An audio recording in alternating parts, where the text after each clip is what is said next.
We're on the record. The time now is 2:41 p.m. in the matter of Deborah Ann Frazier versus Ricky Allen Frazier, case number 2010-773215-DM. There's a videotaped deposition of David E. Taylor being taken at 2055 Orchard Lake Road, Sylvan, Michigan. Today is November 12, 2014. My name is Ed Boyke, legal videographer. Counsel, please introduce themselves to the record. Colleen Renane appearing on behalf of Rick Frazier. Jerry Cavalier on behalf of David E. Taylor. Steve Jenkins appearing on behalf of Deborah Frazier. Gregory Utuma on behalf of Rick Frazier. Please have the witness sworn. Would you please raise your right hand? Do you solemnly swear affirm to tell the truth, the whole truth, and nothing but the truth? So okay. Yes. Since we're going to be winding up with you a lot, Mark, why don't you go first this time? Yeah, lovely. Let me give you a couple of things. One of them is succession of behaviors. The first one is single behavior.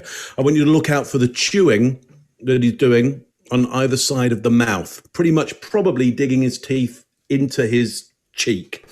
That is quite particular and synonymous often with anxiety, probably a self-stimulation behavior. He can't control what's going on around him, but he can control the chewing that he does on the side of his mouth. It's a kind of a pacifier gesture, I would suggest. Does that suggest he's lying? No, people can pacify in this way for all kinds of reasons, but it's certainly one to look out for. Here's the big succession of gestures that for me denotes, okay, we've got to really look at this one. There's really something going on. He goes from water to a steepling gesture in his thumbs, which drop very quickly, that then go to an adapter somewhere on his trousers, and then back to a steeple that drops again.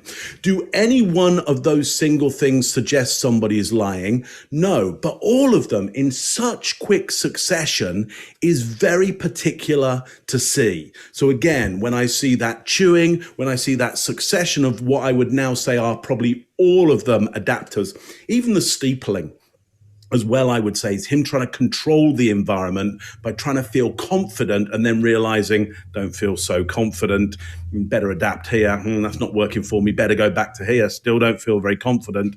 So individually, they can mean nothing. In a group and in succession, in what we call a cluster, very definitely we want to look out for those. Yes, I'm not going to cover the same things you covered. I may cover pieces of them. But fight or flight is kicked in with this guy. And Scott, you said it best. This guy is used to being in charge. He's in front of a big crowd. He's a big name. He's not here. And we'll see that he is out of his place here, and you'll start to see fight or flight. When he picks up the bottle, I agree with you. There's one thing. He's doing the sacred space thing. Mark, I love you captured that. But the sacred space is I got my hands in front of me and I'm doing something with them. That's a way to take back some space and take some control, make myself comfortable, whatever it is. And I always refer to that as sacred space because it gives a person room to think and a way to soothe self. Then he moves to where he has the bottle and he takes the cap off. Look at his hands. They're trembling.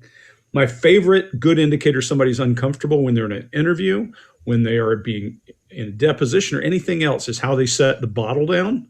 And they watch it make contact with the table because their hand is jittery and they want to make sure they set it down. Love that. I've seen people do it in job interviews. If you are in this position and you are being interviewed, don't pick up the bottle if you're that uncomfortable. Do yourself a favor.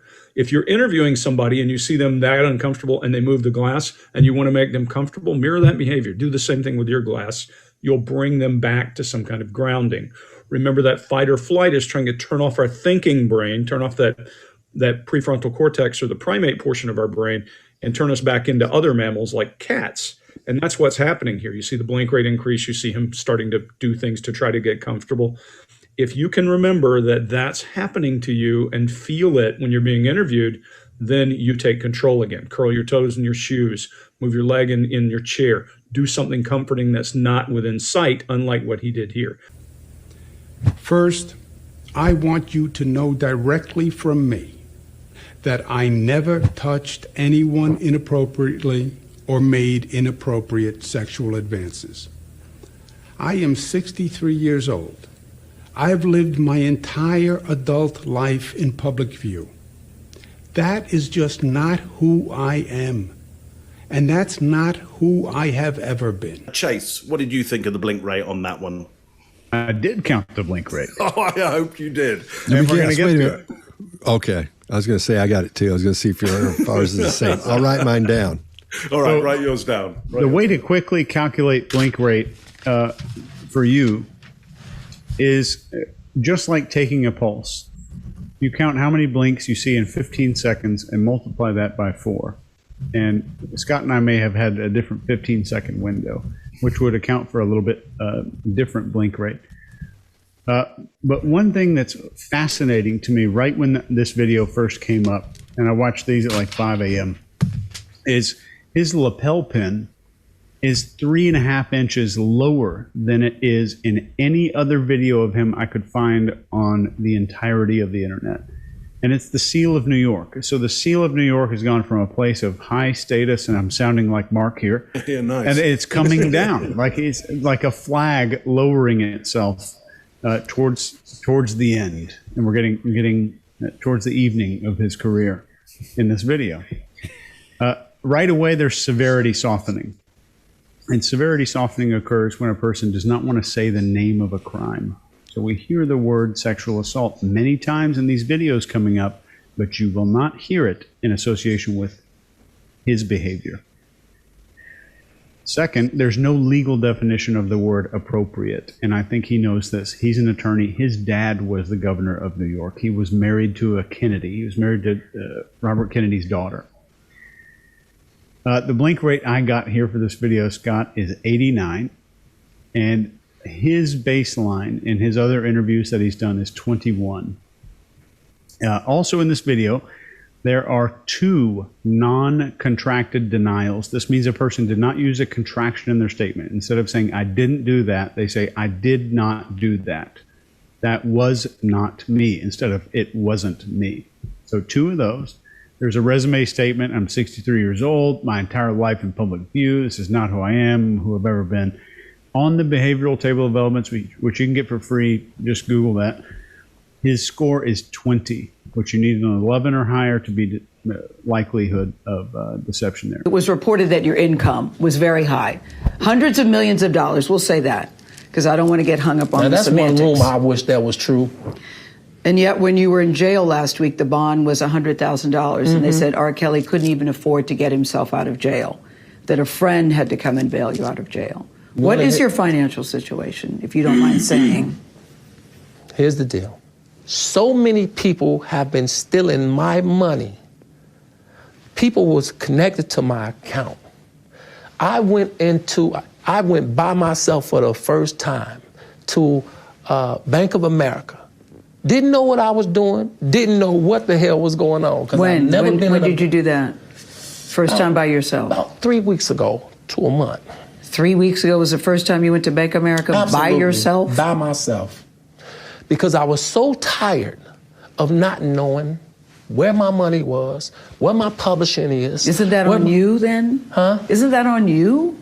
A lot of it's on me. That you didn't know where your money is? A lot of it's on me. And people say he doesn't have money because he had to pay so much in settlements. What do you say about that? Lie. There's a lot of clusters around this whole banking issue. As Chase said, he's in the future with the banking. I would want him to be in his past with that. So that's a flag for me.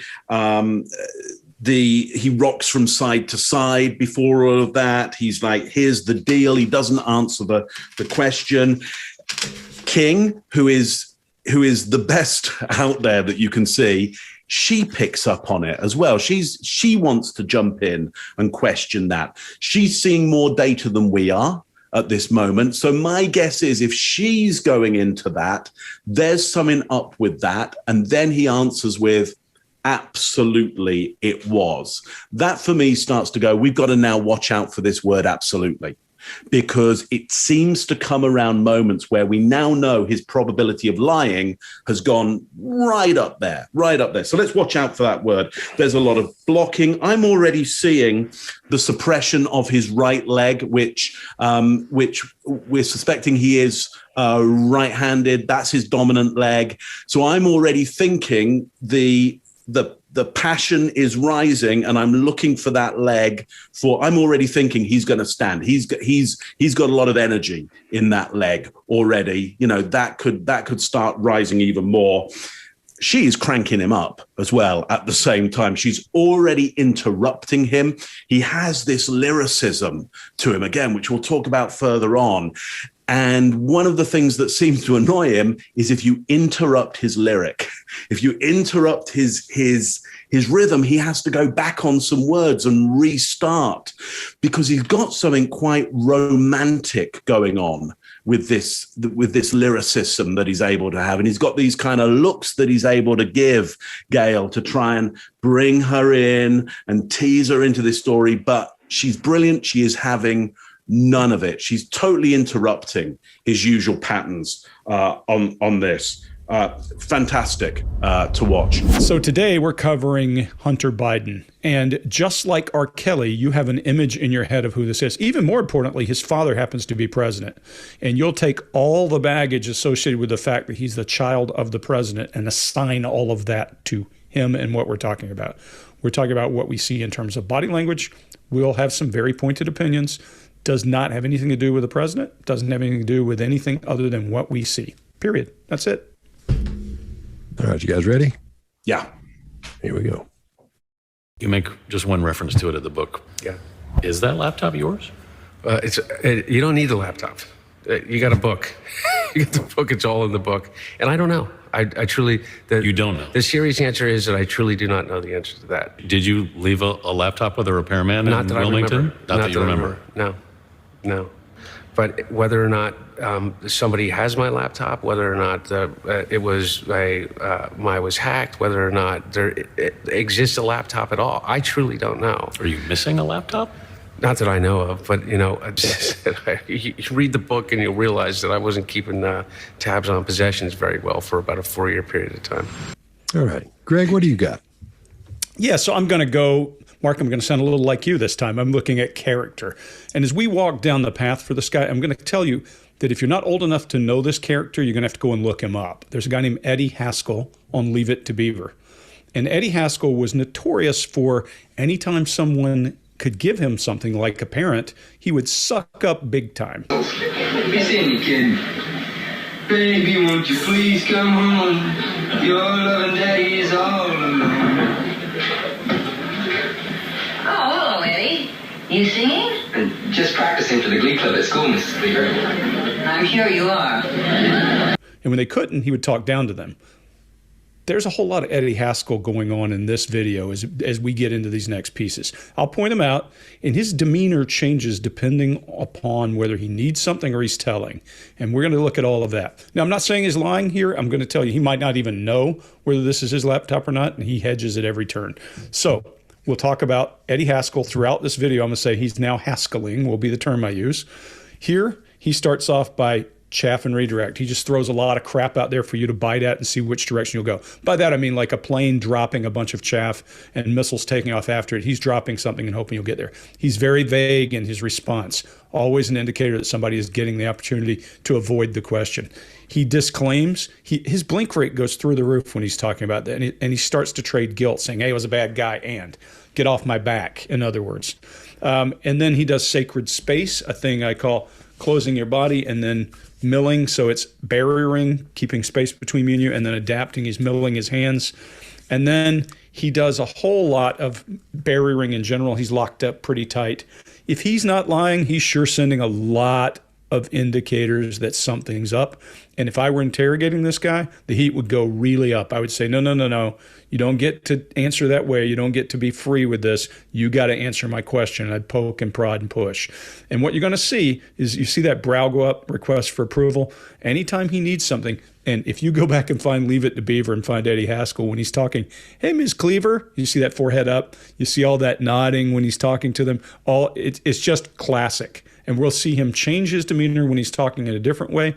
But for now, remember Eddie Haskell. Chase, what do you got? So the serious answer is that I truly do not know the answer to that. So this is double removal, a non-contracted denial, which means they say do not instead of don't. And did you leave it with a repairman? The reporter shaking his head to help him with the answers. No idea who this person is doing the interview, but I would bet money that you're going to see this again. And I would also bet money that if I had no idea who either one of these people are, that the reporter was either paid or trained to assist this person in the interview. And not that I remember, said that twice. With digital flexion on his hand, you can see his hand squeezing his other hand to try to hold himself still. He's very still here. And this is when he's being deceptive, according to me. And I want you to see what he looks like when he's not here in a couple videos, which we're going to look at. And he's saying, read the book and you'll realize that X, Y, and Z. So you need to go buy my book. Go buy my book. I mean, that's the overall theme of this. People now ask me, why was I even talking to this young woman if I knew she was dealing with such issues? Why did I even engage with her? That is the obvious and fair question, and one I have thought a lot about. The truth is that her story resonated deeply with me. I had heard the same story before, with the same ugliness, the same injustice, the same damage. Not only had I heard the story before, I had lived with the story before. My own family member is a survivor of sexual assault in high school. I have watched her live and suffer with the trauma. I would do anything to make it go away for her. But it never really goes away. I spent countless days and nights working through these issues with her and therapists and counselors. I'm governor of the state of New York, but I felt powerless to help and felt that I had failed her. I couldn't take the pain away. I still can't. And this young woman brought it all back. Mark? So, Mark, sorry. Sorry, Mark, what do you good. Empathy narrative happening there. I agree with the narcissistic tone there because his brother has written that passage there. I'm governor of the state of New York. He's written it. It's meant to be powerless irony. It's meant to go, look, I'm even governor of the state of New York, and I can't do anything with family members who are survivors of this kind of abuse.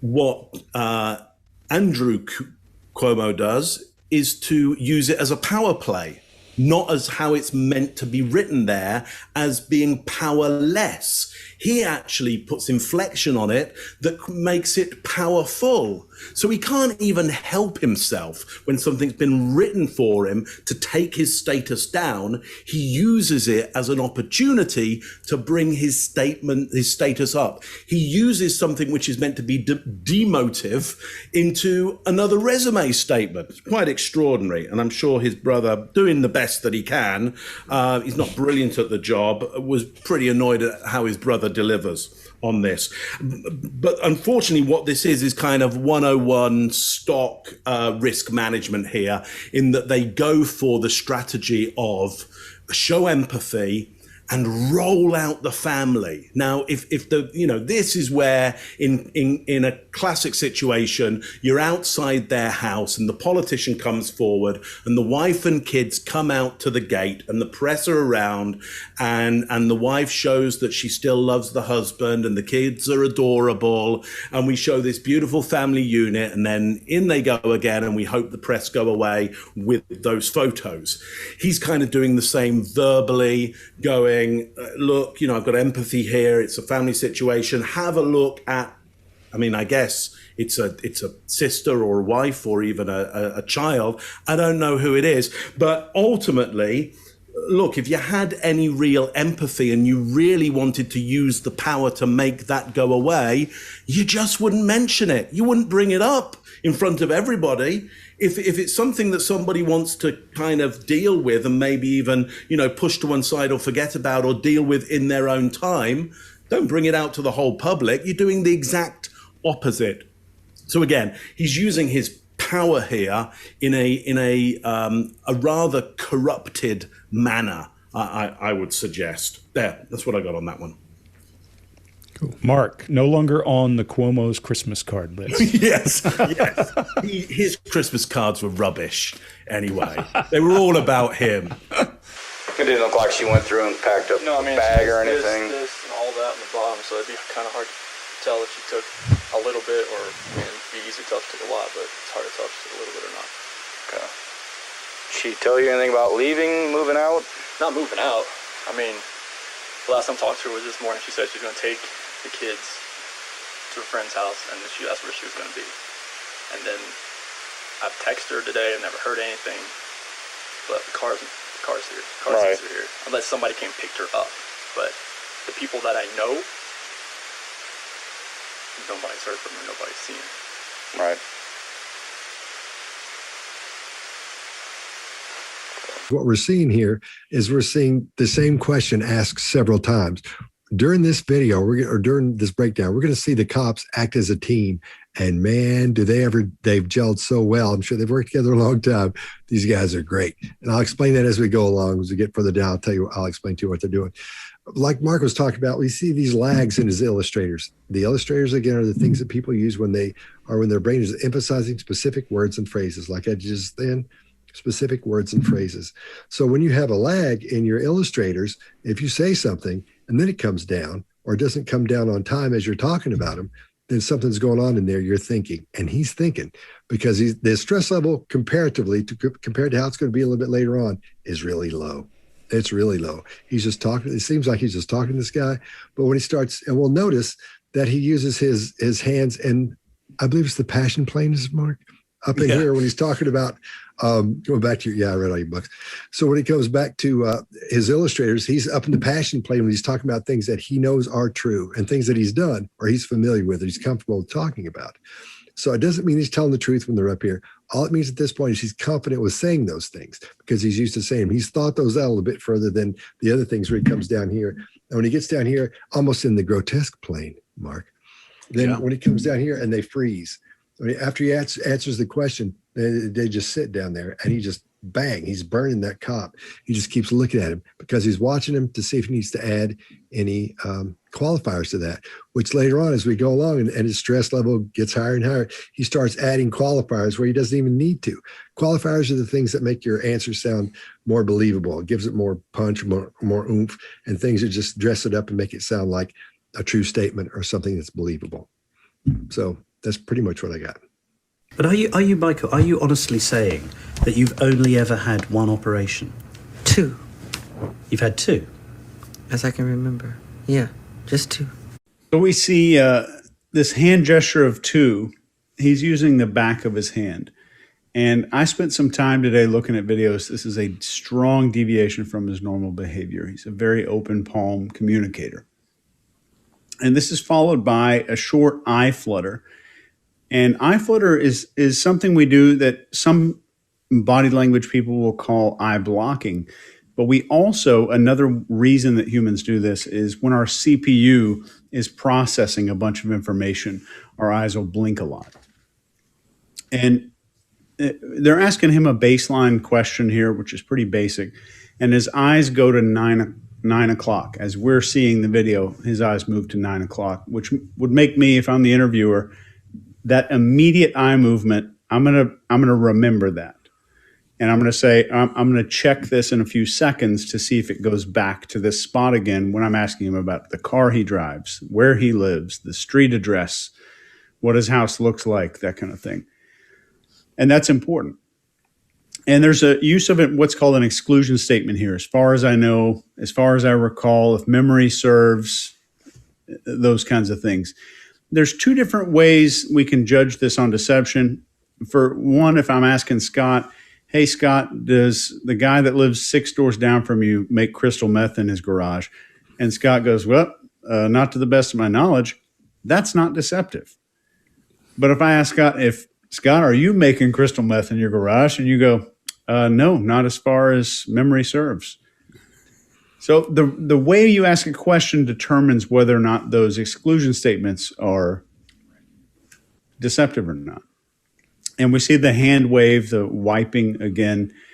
And there's some very prominent lip licking behavior right after his answer with some and this is just a hygienic gesture, and a hygienic gesture is anything designed to improve your appearance, and this is more likely to be deceptive. And his blink rate again goes from 26 to the high 80s. It was too hard to calculate the exact number. Scott, what do you got? Wow. All right. Well, one thing, if you'll listen to him, if you'll listen to this, you hear this little tapping noise. It's him tapping his feet and his hands on his legs. Because when he first comes in and he says, when he gives that gesture of 2, then you hear him put his hand down his lap and you hear it slapped out like, that's it. That's all you're getting. That's the answer. And that's as far as I'm going. So it's like 2. That's it.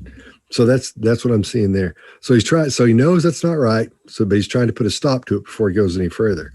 And so those are the adapters you're hearing, his feet tapping in his hands, which denotes he's being nervous. He's getting wound up here. He's getting wired a little bit. And when you ask him if he's had, when he says how many, if he had more than one, he says, I've only had 2. You've only had 2 as far as I can remember. I remember every surgery I've had. I've had 3. And I have a story about every one of them. I can tell you something that happened before and something that happened after. If I came to you guys and I said, and I was going to have 2 nose jobs, if I got 1 done, and I said, well, I'm going to go have another nose job. You go, you having another one? I'd be like, yeah, because, I want to get, it needs to be even smaller than that. You guys would talk behind my back. It would be a really big deal. I wouldn't be thinking, and you would say, you don't need it. It'd be a big deal. I would remember that. Well, maybe he's talking about 2 points of entry, nose and behind the ears. It could be. Could be. Who knows? All right. That's what I got. You guys ready? By the way, Scott, if you said you were going to get 2 nose jobs, I would pay for the second one. All right, so what is your salary at JMMI now? From what I know, From what you know? Yeah, I think it's around 27 to 30,000, something like that.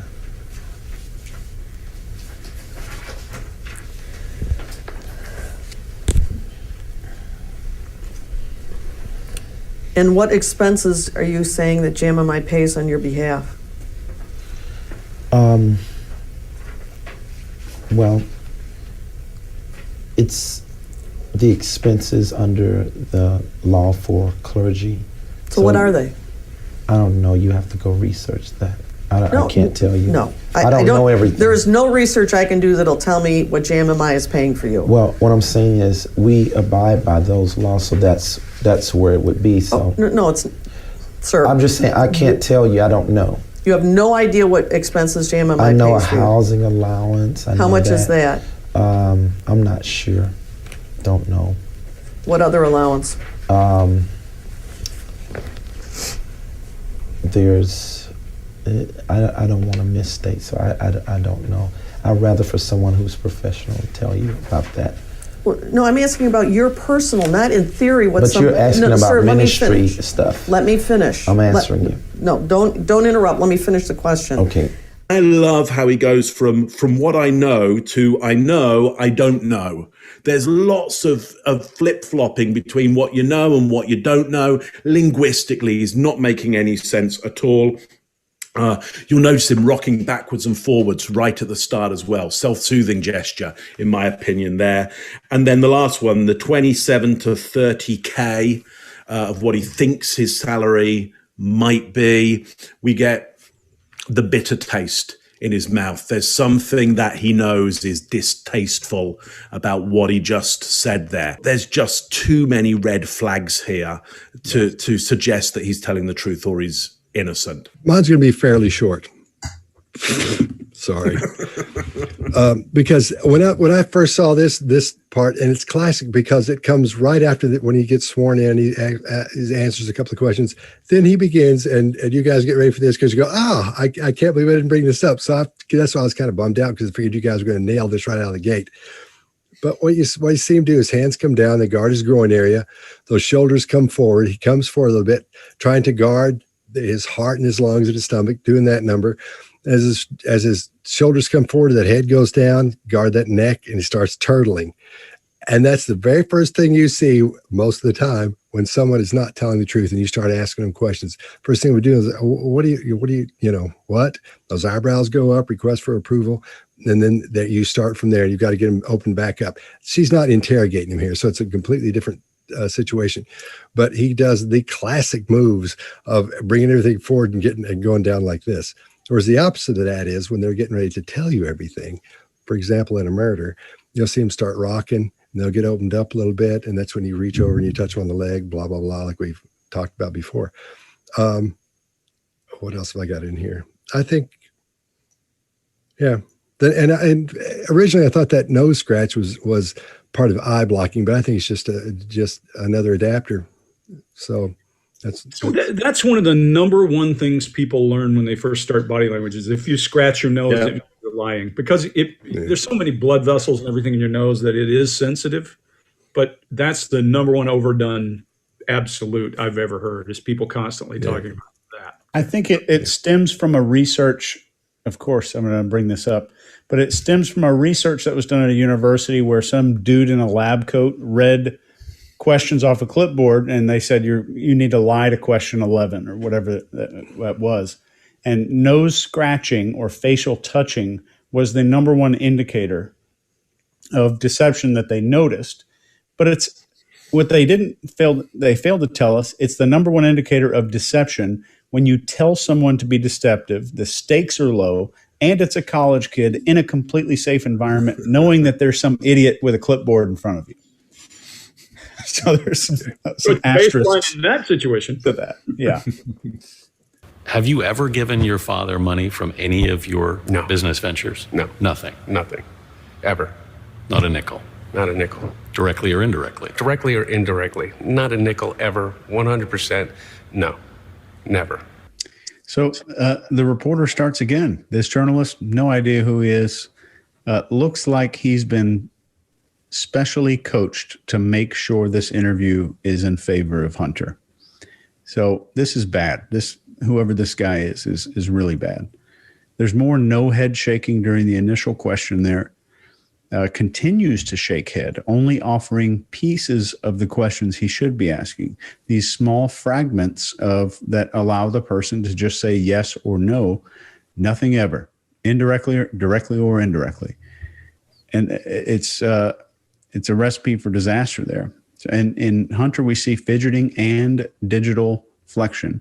And the difference between these two is the repetitiveness of the behavior. If it occurs once or twice, most of us wouldn't classify that as fidgeting. We typically classify repetitive behaviors that way. And there's repetitions of the questions and phrases. Direct repetition is a red flag for deception. He's saying the exact words that the person doing the interview is saying. This is not a good sign. I don't know who this guy is, but it looks like he was trained to make Hunter look innocent. Greg? Yeah, so I'm going to do exactly what he did. Mark, play along. Mark, I'm going to use leading questions too. Mark, you never ran naked through a football stadium, did you? Never ran naked. Absolutely naked? Absolutely not. You get it, guys? If I ask the question a certain way and I say, hey, you didn't do this, did you? That's called a leading question. The reason you can't do it in court is because you're telling a person the answer. Well, you don't have to tell the person the answer. If you say you didn't do this, did you? What are they going to answer? No. You say, Mark, tell me about the time you ran naked through the football stadium. Different story. No, you'll tell me all about it. And we have evidence, so we know. But so what this guy's doing, and Chase, I agree with you. By the way, there's a disclaimer in the video that says this is a CBS Viacom company and his publisher is tied to the company. So they go out of their way to say that in the video. We don't have that captured here, but they do go out of their way to say it. He's locked down. And it's not common knowledge. It's just one thing I heard them say. But he's locked down. He's barriering and adapting and milling his fingers. And I agree with you. It looks like a strong denial, except for he's repeating exactly the same words. He's being spoon-fed the answer. Now, whether the guy's doing it intentionally and, as a conspiracy, don't know. I'm not going to assume that. But I will assume bad questioning and giving him the benefit of a doubt where you shouldn't. Then he responds to every one of those leading questions, and he does romancer again. He is eye-focused. No forehead involvement because he knows what he's denying. The other thing is he never answers the spirit of the question. He answers the question. Very lawyer-like of him. Did you ever give your father any money? I believe he didn't. Directly or indirectly, directly or indirectly. Did you cause him to have any money? Never answers that question. Never says, look, there's nothing behind the scenes that caused my father to get money. None of that's ever addressed. He answers the question asked. Just like when I asked Mark, did you ever run, you never ran naked? If I lead the question, the guy's going to tell me what I want to hear, and he's going to pay attention to me very closely because he's going to be specific. A trained lawyer who has worked as a lawyer is going to be very specific in what he answers and not answer the spirit but the letter of the question. Interrogation 101, when you're trying to get away from answering, answer the question they ask. Don't provide information that you shouldn't. That we're seeing it over and over and over here. And there's no reason for him to go and become Eddie Haskell because he knows what's coming. Scott, what do you got? You guys got all that stuff. So I'll say this one's hot. Yeah. Yeah, so I'll say this. If you'd like to see Mark Bowden run through a stadium naked, it was a Nike commercial. And you can Google that, or don't Google it, put it in YouTube and search Nike Streaker. That's Nike Streaker. And you'll see Mark Bowden naked or nude. Furlong, Denick. Oh, we have contact. Looks like he has more souvenirs for the crowd. I think he's got the shoes to thank. A minute ago, they were all chanting who had all the pies. I think there's your answer. And he's off like a bull with gas. Have you ever had sex with anyone under the age of 17? No. Never? No. I have to tell you, it's so hard to believe that based on all that we've read. I'm going to tell you something, Gail. There's one thing. I'm going to tell you something. What the women said about you. What women said about me. What women. So nobody's allowed to be mad at me and be scorned and lie on me. Mm-hmm. So they're lying on you. That's your explanation. They're lying on you. Absolutely. Absolutely. Absolutely. I think everybody's done something we regret. All of us, you're watching this right now, we've all done something we wish we didn't do. We've all regretted it. And as time passes, our brain pieces stuff together that says, well, maybe I was in the right. Maybe I did the right thing. Maybe I've grown over that. Maybe, I've done the best I could. I felt bad for a long time, and that's enough. I did my sentence. So we've all done something like that. So we can relate as interrogators to a person, just understanding that the brain automatically tries to rationalize and project automatically. So it's three things that typically happen. We minimize, we rationalize, and we project. A lot of the stuff that we are embarrassed about, stuff we wish we hadn't done. We talked about clusters. Let's talk about some clusters. The denial occurs before the question. But when you're watching this, maybe there's something else that happened just before this. I don't know. So I'm going to ignore that completely. There's anti-gravity gesture on the right foot, this moving up during the denial. I'll ignore that as well. So there's a stop gesture with his left hand during this denial. The fingers extend out to see this stop gesture of don't go there. We'll ignore that. Let's keep moving, and we'll build a cluster. Next, we have a final claim. When he's making his final claim, he's shaking his head no before he starts to make the denial. That's a 4 on the behavioral table of elements anyway. This is a deviation from his baseline from every video, and I watched about an hour and a half of his videos to get a baseline this morning. Lip compression during the denial, that's a 4. Hand to face gesture, that's a 4.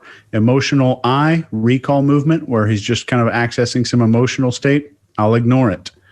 Mismatched gestures, a 4. Repetition of denial times 2. He said it 3 times, but repeated it twice, which would give him an 8. The score here is a 16 plus 4 is 20. So his deception score is 28 here, and he needs an 11 to be graded as likely deceptive during the statement.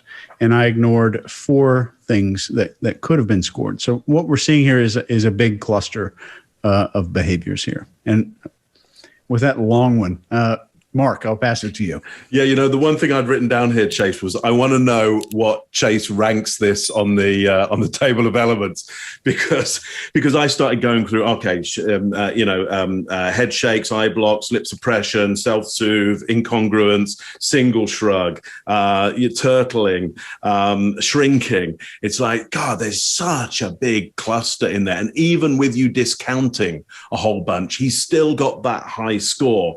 What I'd got before any of that. Oh, by the way, just beautiful chin jut battle between him and Gail right at the start. I mean, what a battle. Like, they are both going at each other right now on this. There is a strong battle going on between them right now. Amazing to see.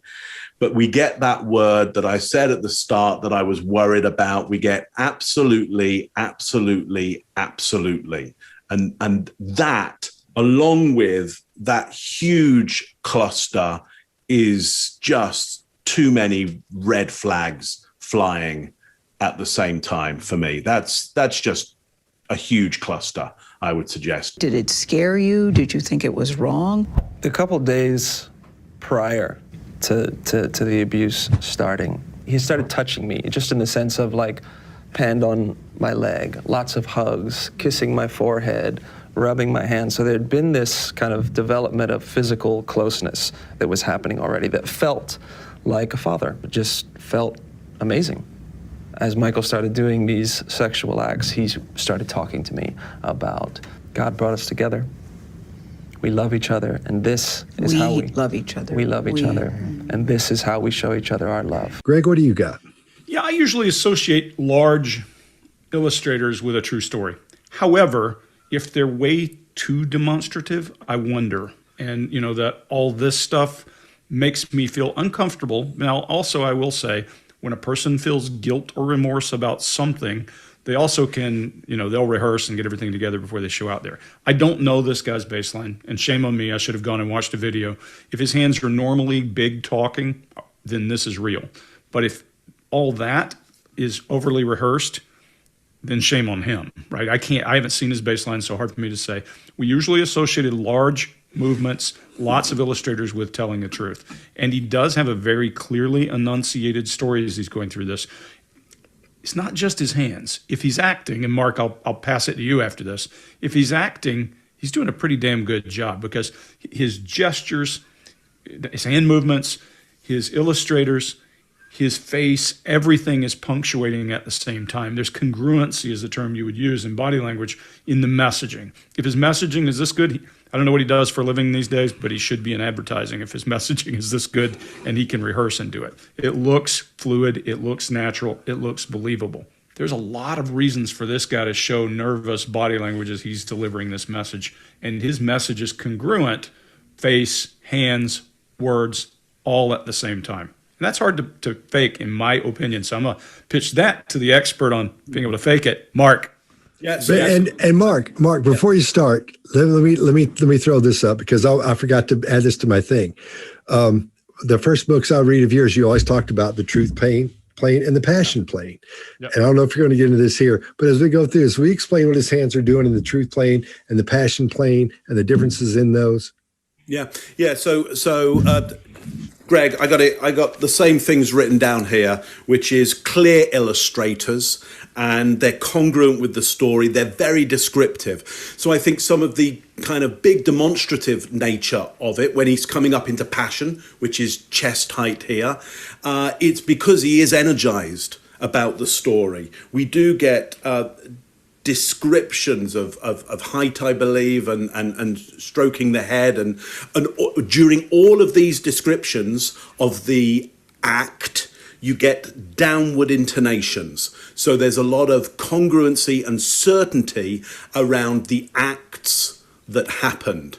At the start, you see a lovely little gesture down in the truth plane here, which is around navel height, around the couple of days beforehand, and he's saying, I don't know whether it was this day or that day, and he has upward intonation on that. So there's uncertainty about the exact day that he's talking about, and then we get, when he gets into the acts, clear downward intonation and demonstrative gesture, which fits in the rhythm of what he's saying.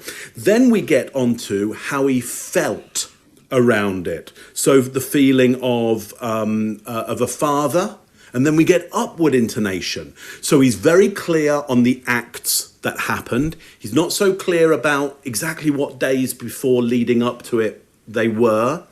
And then he has uncertainty around the relationships and the feelings that went on, because then we get the upward intonations around the idea of father, God. Those are all things that are questionable. What it was said to him, the motives, the relationship is now questionable. I don't think it's questionable for him as to the acts that happened, the physical things that happened. I think you're right. It's pretty tough to falsify such a kind of a coalition of information all at the same time. Yes, you could rehearse it. Doesn't feel rehearsed. Doesn't even feel like good acting. It's just like somebody telling the story as they see it. There's too much variation, too much complexity for that to be a rehearsed piece, in my opinion there. But Chase, what do you got? Yeah, I think there's a lot going on here if you look at this. I went back and I watched him several years ago, all the way up to the videos where he was on Jimmy Kimmel. And he is very demonstrative with this gesture. So that is definitely his baseline. And what I thought was interesting here is his body's completely fluid in speaking about the casual things that took place. When he gets to the abuse, his body closes up. The humerus bone, this bone right here, gets closer to his body. And our body is programmed from who knows how many millions of years of evolution to protect arteries when we get scared. So fear makes our shoulders come up. It makes our neck go like this, and these metaclastoid muscles come out, and they jump in front of the carotid artery. We have a brachial artery down here that squeezes in. The shoulders come up to protect the neck. So fear makes our body protect arteries. And we see some of that here towards the end when he's doing this. So he shows more confirmation glances at the end, more eyebrow flashing at the end. There's more upward tone at the end. And there's no more body narration except for small hand movements. So we go from big and they get smaller and smaller towards the end when he's talking about the actual abuse, as he calls it. And I think that this is not, even if I were ignoring the trauma, ignoring everything else, and just going off behavior, this still would not score above a 12 on the behavioral table of elements. This would be a 10.5. What personal allowances JMM Ministry provides you, or stipends for housing or automobile or whatever? What do they provide you? You know, I know there are many allowances, but one that I can say is housing allowance. But in order for you to get the accurate names for what they allow, you have to talk to a professional, because I don't want to give you misinformation. No, I'm not asking in theory what is possible. I'm asking what actually JMMI provides to you. Objection, asked and answered, and he said he doesn't know. It's non-responsive. I just don't know. I'm just telling you the truth. Okay, well, that's an answer, but that's not what you told me before. All right, well, I'll go first on this one. Again, here he begins with his mouth adapters again, starts chewing on his mouth as they go along. And then he scoots back in his chair and he literally braces himself for this answer, because it's almost like somebody's throwing stuff at him verbally, as cornball as that sounds, because he scoots back and he's starting to get ready. And as he does that, his arm comes up, his right arm comes up almost as a barrier for those things as well. Then when he starts using his illustrators, they're really slow as he's using these things. And as he goes forward, he's like this and this. And then when he's finished, when he said, that's enough, he brings it back forward and you hear it hit his lap. So that's the way he's using his illustrators in that point. So what we're seeing here, just so you'll know, when someone is being deceptive, a lot of times you'll always hear, oh, they move back away from deception. Sometimes they will, sometimes they won't. But in this case, he is, as he braces himself to start giving his, I want to say something cuss word answer, but he start giving his deceptive answer. So, Greg, what do you got? Yeah, so he's still doing the shrinking target, the Uncle Fester look, his head's still kind of shrunken down into his body. But he also, when she starts to ask the question, his face does recognition, something he's prepared to defend against. And you see him almost look happy for a minute. And then he does the request for approval, and he does that pushing away, what you were talking about with his hand as he sits back. I'm not going to cover a whole lot of body language here. As he works through the mechanics of all these questions, he also then is going about chaff and redirect. He's dumping a lot of words that have no meaning and hoping she'll pick up on one so he can move in the other direction. There's not a lot of content, anything he says. His voice tone goes to really soft, because if I tell a lie and it's low, maybe you won't hear. And you hear that in people a lot. When a person's telling you something is not true and they guard and they go to the lower voice and they get lighter and they're leaning in so you can hear them, that's all them trying to deceive you. I listen when someone's changing tone. Something is up. Something's changed in their head when their volume level changes. People who are masterful at managing the situation will use that to draw you in closer. In this case, I think it's more of a, if I don't say it out loud, then I'm not going to be held accountable. And then the I don't know and all of those typical ways of avoiding questions. Mark, what do you got? Yeah, so the brain loves predictability and autonomy, the ability to make decisions. When it's in an environment where it's unpredictable to it and it doesn't feel like it has a lot of power to decide what's going on, levels of dopamine reduce, and dopamine is the neurotransmitter that says to the brain, hey, things are going to get good. We've got some good expectations out of this. So the brain gets really kind of depressed. So we use adapters. We like to manipulate the world around us simply so the brain goes, hey, we've got a lot of choice here. I can move my jacket. Hey, I can shift how I'm sitting right now. That causes the brain to get optimistic. So we adapt when we want the world to get better for us and we want to feel better. He does this massive adapter, which is this big shift in the chair because he's under pressure and he wants to feel better. I would say in this particular circumstance, it kind of works quite well for him because I think he gets just that little bit more confident when he's made this big move. So we might get distracted by the confidence. We might go, hey, I think these answers are going pretty well. Maybe he's being honest because look at how confident he feels. But we've got to put it in the perspective of such a massive adapter beforehand and how that may have triggered him into feeling a lot more confident when his answers really have that same resonance of untruthfulness about them. There is another complaint I want to address from a woman in my office who said that I groped her in my home office. Let me be clear, that never happened. She wants anonymity, and I respect that. So I am limited but what I can say. But her lawyer has suggested that she will file a legal claim for damages. That will be decided in a court of law. Trial by newspaper or biased reviews are not the way to find the facts in this matter. I welcome the opportunity for a full and fair review before a judge and a jury, because this just did not happen.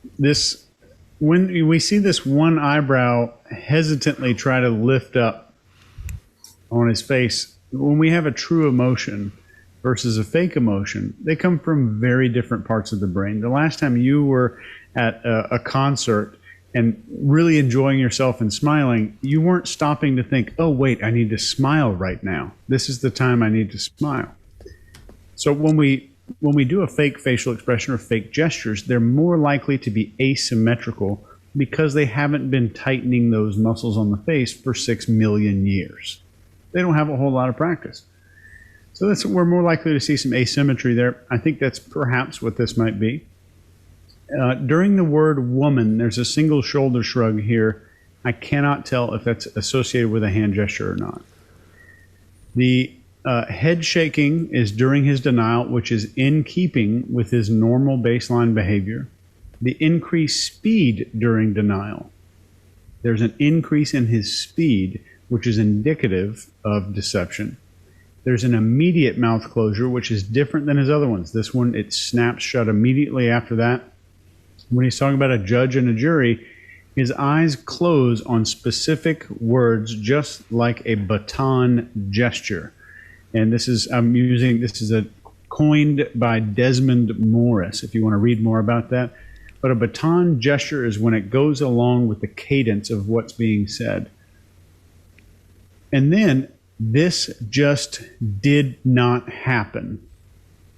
There's more baton eye closures at all of those words.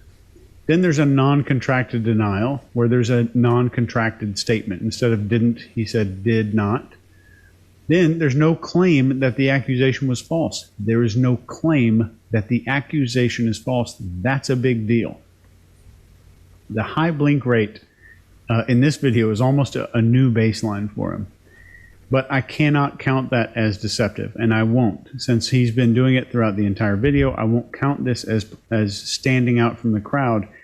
However, with a score of 11 necessary for deception to be likely, his score here without the blink rate is a 26.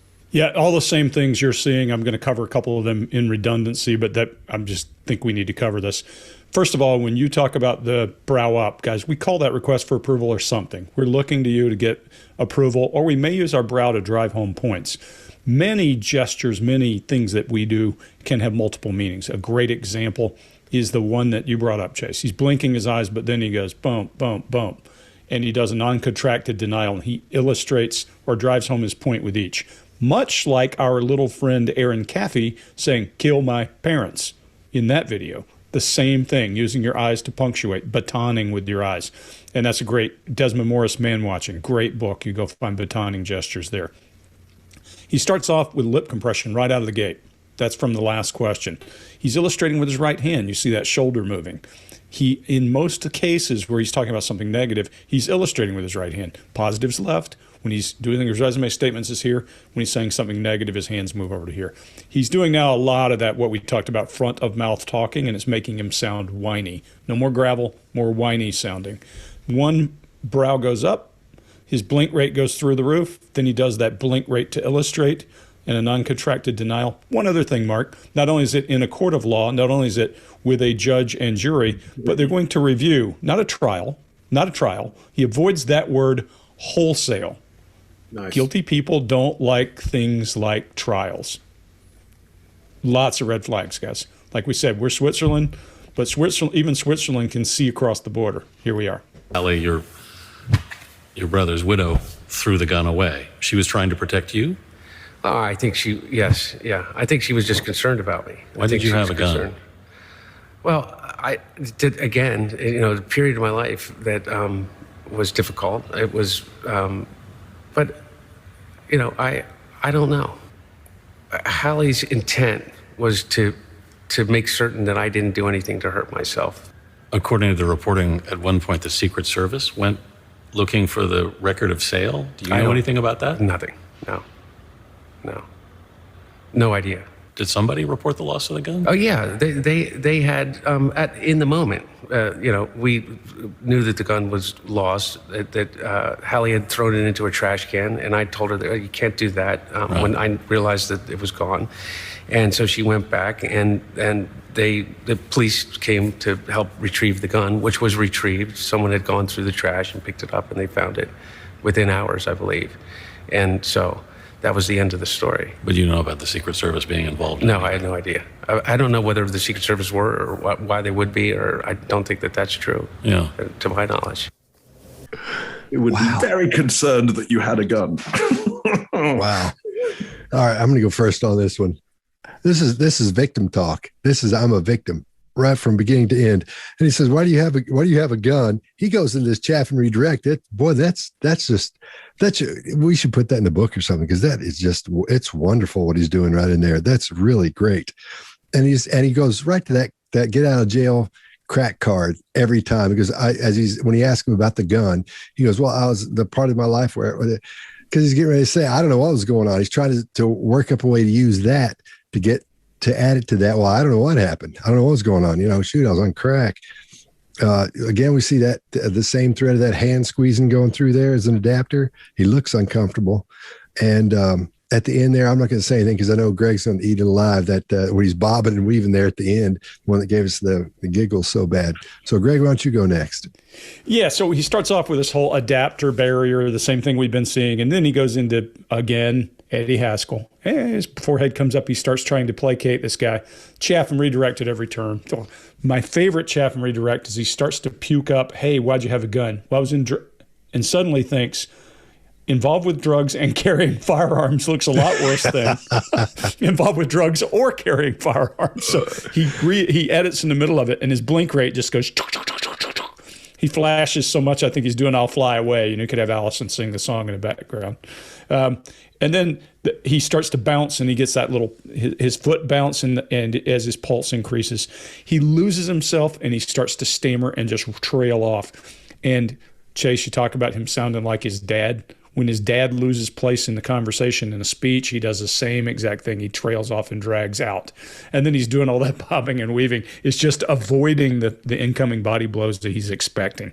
Because he knows he's lost. He knows he's in the middle of everything. He knows that he has no idea. He knows he has no idea where he's at in the story, and he's lost himself. Not probably sure that he hasn't done a little bit of incrimination right in there when he says, hey, in the middle of me being a addicted drug dealer, I also had a gun. Yeah, I think he's probably thought for a second, and so he gets kind of off track there. Chase, what do you got? Yep, agree with you guys. I want you to notice the head nod in the beginning when he's asking him to say yes to this question. There's a head nod, the open hand gesture from the reporter. And in fact, every single question in this clip, when he's supposed to say no, the reporter tells him, you're supposed to say no to this. And when he's supposed to say yes, or he's supposed to know something, the reporter asks him the question in truthful fashion, feeds it to him with a leading question. You didn't know about the Secret Service, right? Did you know about the Secret Service being involved? No, I had no idea. This is bad. I'm not saying there's some conspiracy here, but this is really bad as far as reporting goes. We could have done better. How about that? There's some immediate fidgeting, some digital flexion. His whole body becomes rigid. And when he's asked, why did you have a gun? I'll read you what he says, because I spent some time today, typed it out. He says, well, the period in my life that was difficult, it was, but I don't know. That's code for I was a criminal carrying a gun while I was buying drugs. Yeah. Then he asked about the Secret Service. Reporter shakes his head to let Biden know. Second question about the Secret Service. Reporter shaking his head to help him answer the question. And not knowing the case, this looks bad. But you didn't know about the Secret Service being involved. And then with the answer to the Secret Service, I don't know whether it was the Secret Service were or why they would be, or I don't think that's true to my knowledge. That's the answer. Pretty interesting. That's all I got. Stop it. Y'all quit playing. Quit playing. I didn't do this stuff. This is not me. Y'all, I'm fighting for my life. Y'all killing me with this. I gave y'all 30 years of my career. Robert. 30 years of my career. Y'all trying to kill me. You're killing me, man. This is not about music. I'm trying to have a relationship with my kids, and I can't do it. Y'all just don't want to believe the truth. You don't want to believe it. Man, Gayle King. That's the most gangster shit I've ever seen in my life. She didn't move. Yeah, but she could have right there. Smokes. She could have totally got away with sit down. Oh yeah, I would have sat down. Yeah. Ooh, yeah.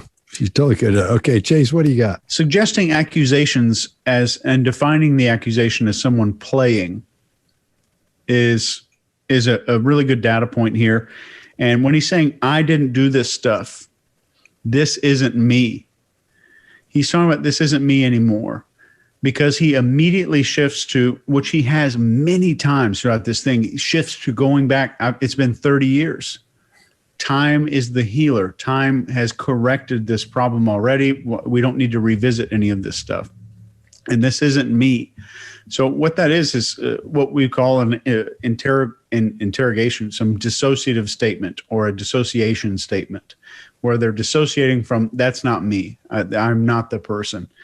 And this is offenders tend to see past events as unchangeable. So I can't change it again, but I can change me in the future. So they have a tendency to kind of grow out of the capacity to do it again. And I think that's the belief that we're really dealing with here. Down in the middle, there's a hard crystal belief of, I have outgrown the capacity for this to ever happen again. We do not need to go back and revisit that. That's not me. This isn't me. What we're talking about here isn't me now. Yeah, so a few things. Number one, there's an old thing. Alphas don't strut. People strut around alphas to show off. She's alpha in this room because the minute you move, the person who moves the least in a situation always has the upper hand. If you ever watch people in a room and you're trying to figure out which of the guys is alpha when they're all hanging out, it's the one not doing anything. All the guys doing all this stuff around him, they're all trying to impress him or trying to outshine him. The other guy doesn't need to. And that's what she's doing here, is quietly containing composure and controlling the room. And that's powerful. Great job on that. The other piece that's interesting is I do think it's frustration. I don't think he's angry yet. I think he's just exploding. Look, you can't tell anymore, but I've got hair the color of copper. Along with that comes a temper, believe it or not. So I recognize temper when I see temper. That's temper, frustration, lack of ability to control a situation. And it's one of those things the Army will beat out of you. It's one of those things you learn the hard way when you're a soldier. But along the way, you can recognize people who can't control it and who don't know when it's socially appropriate to lose their cool. I think we're seeing him. I think that's him. I don't think there's an act because his brain is not working here. You might say, well, he's trying to act. No, his brain is not working. His frontal lobe is off. He's in another gear now. He's in cat brain. He's just saying what comes to the top of his head. And he is frustrated, I'm sure, from what he believes people owe him. And it's just bellowing out. If you don't believe that, here's another piece of behavior. His handler comes over and goes, hey, man, you're losing your cool, and takes him away. That's powerful. It tells you what's going on. This guy didn't prep this. He didn't come in there to do it. In fact, I would suggest that at this point, he thought he would be able to hold his cool. And Gayle King has gotten so far under his skin with simple questioning, that now he's there and he's explosive. So is he angry enough to hurt her? No, I don't think he is. I don't think he's angry. I think he's so frustrated, it's just boiling up and exploding. Now, transplant that back into a house where you're living with people and you're isolated. And for a minute, I'm not saying he did anything to these people, but for a minute, assume that your entire livelihood is attached to him because of a relationship. And all that explosive behavior becomes normal. Then what? So there's all kinds of, we always say truth is a complicated thing. And just because you believe it doesn't make it true. This is an interesting one to pay attention to. And then let's see where he goes next. But there's a hell of a lot of frustration that leads to explosive behavior, and we see it. Other complaints relate to the work environment. Now, I have always said my office is a demanding place to work, and that it is not for everyone. We work really, really hard. My office is no typical 9-to-5 government office. And I don't want it to be. The stakes we deal with are very high, sometimes even life and death. We have to get the job done. I promised you that I would, and I will. But now, a number of complaints target female managers, which smacks to me of a double standard. First, when have you ever seen male managers maligned and villainized for working long hours or holding people accountable or for being tough? A strong male manager is respected and rewarded, but a strong female manager is ridiculed and stereotyped. It is a double standard. It is sexist. And it must be challenged. Also, remember where we are. Today, we are living in a superheated, if not toxic, political environment. That shouldn't be lost on anyone. Politics and bias are interwoven throughout every aspect of this situation. One would be naive to to think otherwise. And New Yorkers are not naive. What the hell's he talking about? Where's he going with that I one? want to go first on this I one. love it.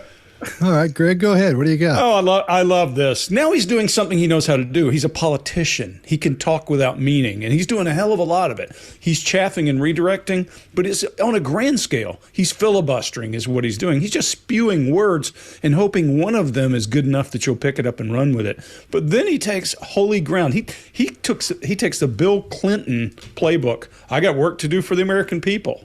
And even then goes and says, well, if you were naive, you would believe this. But of course you're not naive. Don't be foolish. You're not naive. You don't believe any of this. This is one of the best garbage out of your mouth things I've ever heard. This is 2 minutes of absolute nothing. And when he didn't spend 2 minutes talking about the crime, he spent a lot of time talking about his experience with his family member and then why he was better than that. 2 minutes talking about God knows what this is. This is AI. AI could create this on your cell phone just by punching in data and letting it finish the sentence. This is absolute nonsense. It's chaff and redirect, and it's an opportunity to get away from what he's covered before. He does cover a handful of other things, of course, righteous causes. And his body language is right because he's a politician. He gets righteous indignation. The chin comes up. He throws out that throat. And then when things are really horrible, he covers his throat again. The body language is there because he's politicking. That's what he does. There's no alarm bells going off in your head or any thoughts like that. Really, it's just, I love this person and we're trying to make each other happy. He said, I was his first, but even as a kid, you don't even know what that means. So your lovers and your best friends. Greg, what do you got? Yeah, same thing. I call this the organ of communication or connection, right? Your forehead. We constantly use our forehead. We use our forehead to signal recognition. We use our forehead to signal grief unintentionally. We ask for approval. We use our forehead in all kinds of ways. I browbeat you. And you can see he's trying to make connection with the interviewer, with Gail. And his brow is constantly moving as he's asking the question and talking. But I don't see it as a request for approval like, I'm lying and I want you to believe me. I think it's more of the vulnerable, do you believe me? Do you trust me? Are you judging me? Kind of a look. When the brow is constantly moving and his messaging is almost like he's asking for approval. His body's getting smaller. I don't see him as lying. I don't see a lot of signs of deception because I look for messaging to all tie together. Again, his story is moving along, what he's saying. While it might seem awkward to us for him to say we were in a loving relationship kind of a thing, for him at that time, whatever he was told is what his brain is saying, or whatever he recalls being told is what his brain is saying. If he's lying, he's got his rhythm down, all of his body language and his gestures there, and he's asking for approval like a child who would have been in the wrong kind of relationship by no fault of his own might do. Because, guys, this is how we have to be careful. People ask us this all the time. When you're asking and interrogating people, if you're interviewing somebody who has been the victim of a crime, it's really easy to confuse their lack of thorough facts with deception, because the way our brain works is under duress, like the first guy may have been. We don't lay down the same kind of memories we do when we are relaxed. And, a child, somebody who has gone through this, they're going to have memories of things and sketchy pieces. And it's very difficult to figure out exactly what's true and what isn't.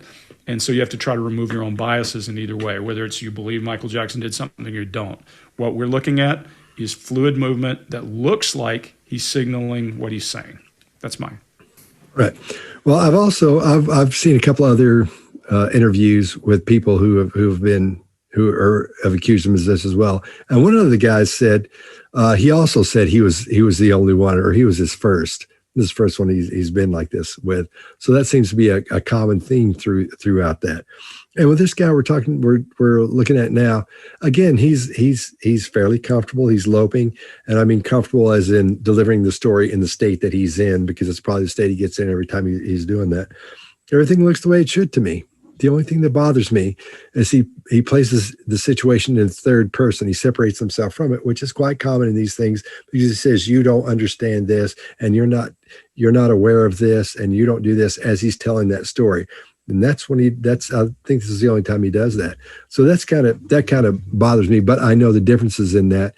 But if you're looking for that, because I think we've talked about it before, that's what's happening here. He's uncomfortable with it. It's something that's a traumatic thing that's happened to him. So he is separating himself from it. That's one way to do it. So you'll quite often hear the victim talk that way. I didn't see any deception in this one at all either. So that's short and to the point from my part. And Chase, you had something you were going to talk about? Yeah, we talked a lot about baselining in this video, a whole lot about deviations from baseline, what a person's baseline is. There's some great scientific research on this from accredited universities and well-respected journals. I put some stuff together. I even made a website for you guys to go to. It is scottrouseishandsome.com. You guys can go to this website right now. All of the baseline research is there right now. Knock it out, Tan Daddy. There you go. Is that real? That's a real website. Oh, no, I'm sorry. Oh, no. I'm going there now. Okay, I thought you were messing with me. Okay. Oh, man. The Behavior Panel. Yeah, TanDaddy.com, it is available, but Oh, oh, dude. It's a bit of an expensive gag. That's funny. Oh, Lord. Get the research on the baseline. Oh, no, dude. Don't. Is this going to be a bunch of pictures? That's good. That's cool. Handsomeness. That's good Lord. Very Case nice. study. Very nice job, Chase. Oh, that is hilarious. Yeah. Yeah, that's funny. That's good. Okay, you got me. You stung me.